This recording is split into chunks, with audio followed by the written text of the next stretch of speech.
All right, Shalom.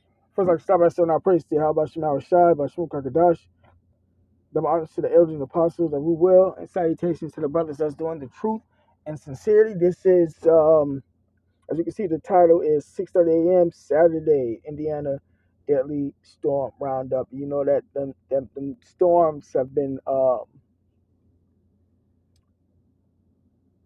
damn, hitting a bunch of different places, man. But you just have to watch the news to figure all that out. But anyways, I'm going to play this clip and then add some precepts. We continue to follow breaking news from overnight. We did just get an update. Authorities say 3 people were killed in Sullivan, Indiana, after those overnight storms tear through Indiana. Our John Duran and Matthew Foltz, they are going to be they're live monitoring the damage from this morning. Many of us went to bed watching Sean and Angela as the storms were rolling in, and we're kind of waking up to the aftermath of last night. Lindsay, you've been very busy. And as the sun comes up, just kind of seeing the extent of the damage, because while we're focusing on a couple of spots where we know got hit the hardest, we've had damage reports from all over the state. Even if it was outside of those tornadic warnings, we've had straight line wind damage reports as well. So this is going to be one of the situations we'll continue to monitor, especially once the sun does come up just before 8 o'clock this morning. Wanted to put our radar, the bigger picture, into motion, where you can see the main line of storms has now essentially dissolved itself as it's tracked off to the east. We are now on the backside of the storm system, so we are getting in on that much cooler air that's wrapping itself on the backside of that storm system. With the cooler air moving in, it's associated with a north-northwest wind. Winds are going to stay gusty today, 45 to 50 miles per hour, and that will continue to bring in that cooler air as the day plays on. So right now we're still sitting at 51 in Indy, but give it a couple of hours, we're already seeing those 40s taken over, and that's where we're going to hang out for the rest of the day. 45 in Kokomo right now. We've got 49 in Greencastle. Here's that wind advisory I was talking about, of 45 to 50 mile per hour gusts, and it's not quite here just yet. We're really going to see this wind field increase as we get closer to about 8 o'clock this morning. Just check this out. From Kokomo down to Bloomington, 40 to 50 mile per hour gusts already at that point, and it's going to continue through the course of the day. This is through 11 o'clock this morning, still noticing those very strong peaks in excess of 50 miles per hour. And then eventually we'll start to see these winds calming after about 6 o'clock, and that's when that wind advisory will eventually expire. Just be prepared. That cooler air is going to settle in with temperatures holding steady in the 40s, and that chance we could see perhaps a stray rain shower later on. But we are in the clear as far as the severe weather goes as we continue to monitor some of those hardest hit spots from these storms overnight. Again, 3 fatalities we do know now coming out of Sullivan County, and our John Duran there on the scene. What's it look like? Paint the picture for us from down there. Lindsay, we're a little bit closer than we were just a half hour ago. We're told right behind us is a staging area for emergency responders. I spoke to one firefighter who said just beyond that, homes are absolutely leveled. The destruction is horrific. You don't even have to go that much closer to see some of the destruction. Trees on the ground. You see a piece of sheet metal hanging off of a power line there. And then I'm going to take you over these branches to this side. We're told by this firefighter, this was a trailer home that had been there for as long as that firefighter could remember. It is completely flipped onto this Ford right next to it, and you could see the address is actually upside down, so it looks like it did a complete tumble over onto that car. The Sullivan County Sheriff declaring a state of emergency here. Down power lines, gas leaks reported. It's still very early on in this investigation, this search. We don't have any light, and we know that daylight is going to help everybody, especially these emergency responders. That firefighter I talked to actually said in the area where that storm hit the hardest, there was a helicopter that was on top of a building. Everybody knew about it. They have not been able to locate that helicopter as of 5 minutes ago when I talked to that firefighter. So everybody anxiously awaiting for the sun to come up and make things a little bit clearer. I'll send it back to you in the studio. Jeez. Thank you, John, for those live pictures. Yeah, that damage never ending. We'll check back in with you in about 15 minutes. Now let's get over to Matthew Foltz. He's been monitoring the storm damage in Whiteland down in Johnson County. And Matthew, we had a number of reports overnight about damage out of Whiteland. Lots of pictures coming in. That includes a lot of down power lines this morning. What are you seeing there, Matthew? Yeah, Gina, that's right. Lots of damage here in Whiteland. The good news is police say everyone has been accounted for in their first door-to-door sweep. Right now, we're still at the same intersection of Whiteland and US 31. This is the furthest south we're allowed to go. Again, like John mentioned, it's still dark out here, so we really can't see too much damage. However, if you want to take a look at your screen, I can show you, for those of you just joining us, there is one down power line here at the intersection, which is right across from the CVS. If you're familiar with this area, again, we're still waiting for more daylight to really assess this damage, but power is completely out for everyone who is south of Tracy Road and US 31.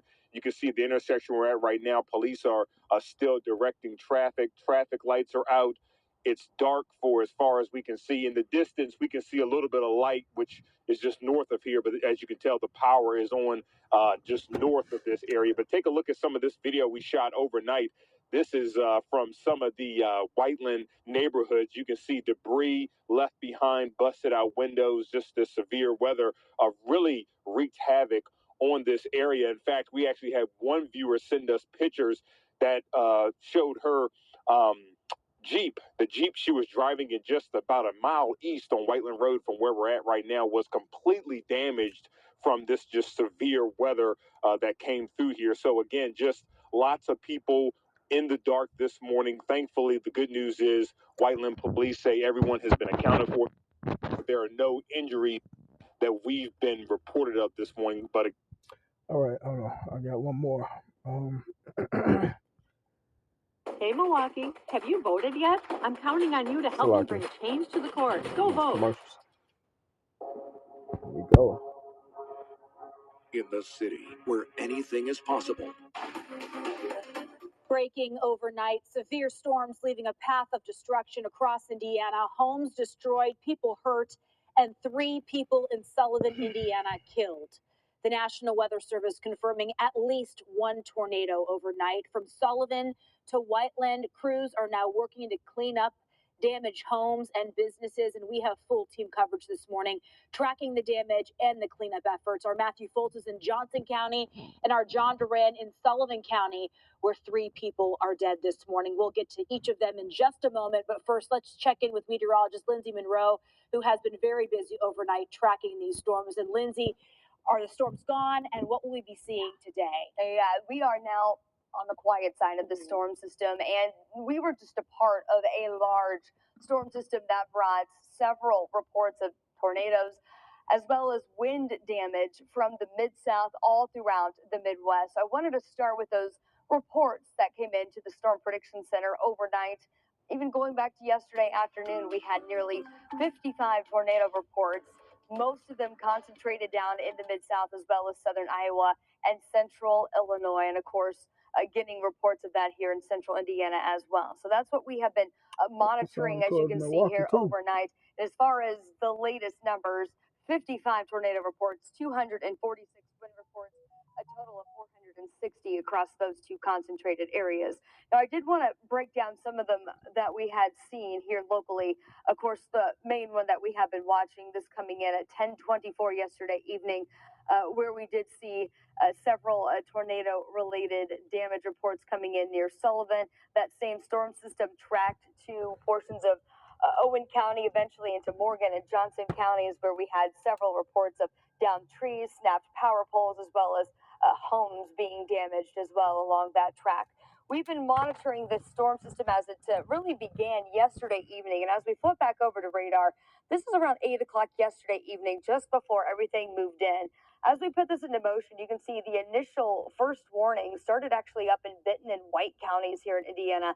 And then just south of Terre Haute, you can see that crossed over the border in our first warnings down in Sullivan County, happening just after 10 o'clock last night, with those 2 main lines impacting the storm spot there, as I was mentioning, where they're going to be doing some survey to see exactly how strong those storms were. The National Weather Service will be out doing that today. And as of just before 1 o'clock early this morning, Sean and Angela were on air. All right, I'm gonna skip it. You can see all the tornadoes, man.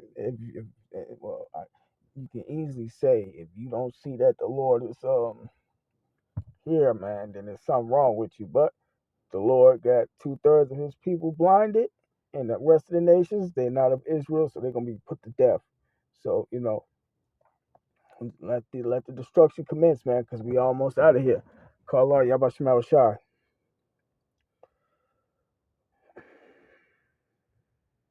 I'll start right here. Technical difficulties there with John. We're going to check back in with him little later in the show, but really giving us those first pictures now that the sun has come up.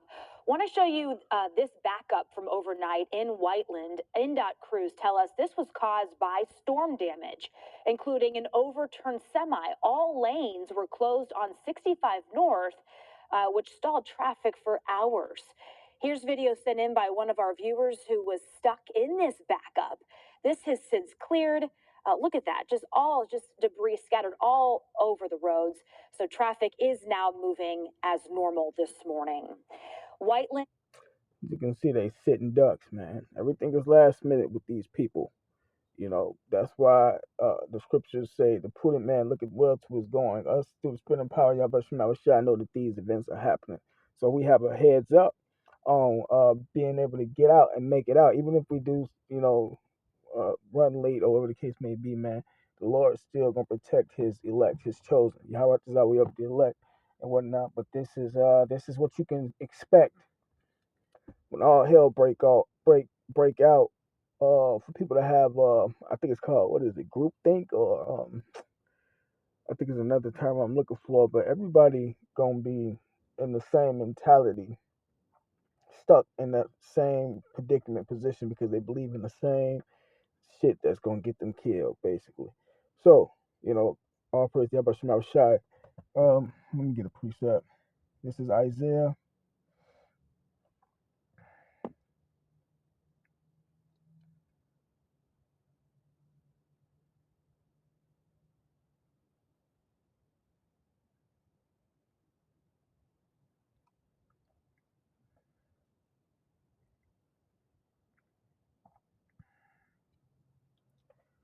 Isaiah chapter 33, verse 6. And wisdom and knowledge shall be the stability of thy times, and strength of salvation.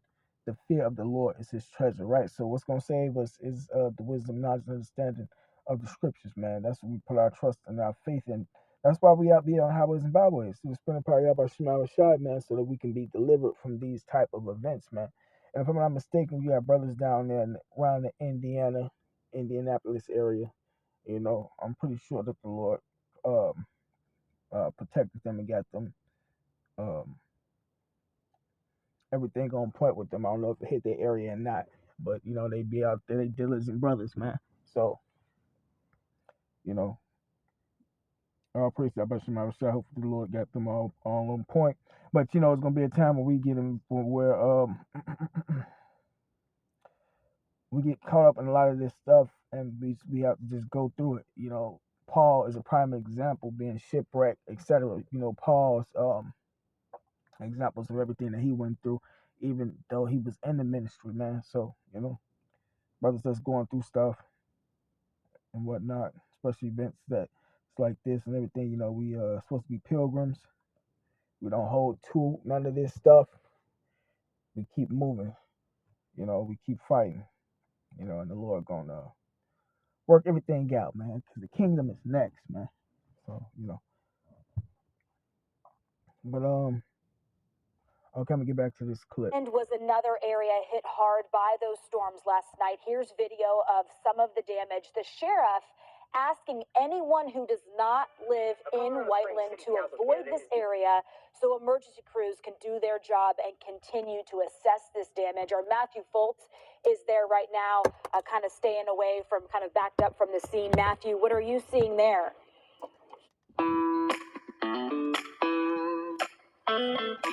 Hello, I'm Judy Bar. Is there right now, kind of staying away from, kind of backed up from the scene. Matthew, what are you seeing there? Yeah, Gina, I can tell you that since the sun has now come up, this scene is unreal. We've now moved just about a mile east of Whiteland Community High School.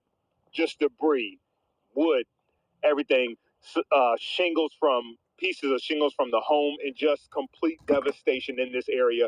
You can see to the left of me, a small car lot had multiple cars damaged from winds and other things from this severe storm weather. You can see right here what used to be a clear path street, now completely blocked with trees, down trees. You can see crushing that car right there, as well as more trees next to this home, and just more damage as far as you can see to the left of me. I mean, it's just like similar to what John said, just debris completely scattered in the trees, tree lines, roofs lifted off of homes. I'm actually told by one neighbor that lived nearby, this was a local body shop that is now completely destroyed by this severe weather overnight.